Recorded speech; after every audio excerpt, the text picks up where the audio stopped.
Halo guys, bertemu lagi dengan saya di Akang Channel, dengan saya Fajri. Ya, di sini untuk warnanya itu dash green, untuk unitnya Eco Z9, RAM-nya 12, untuk storage-nya 256. Ya, langsung kita unboxing. Untuk unitnya kita kesampingkan dulu ya. Kita fokus ke boxnya dulu. Soft case, terus itu IMEI, informasi penting dan panduan ringkas, dan kartu garansi juga. Batok charger dan kabel yang pastinya Type C.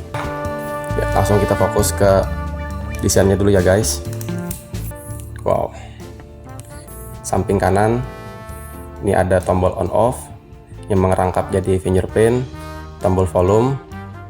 Terus bagian atas ini ada audio, dan di bawah ada tempat kartu atau SIM card atau kartu SD eksternal, dan ada juga lubang speaker dan tempat untuk ngecas yang pastinya sudah Type C ya guys.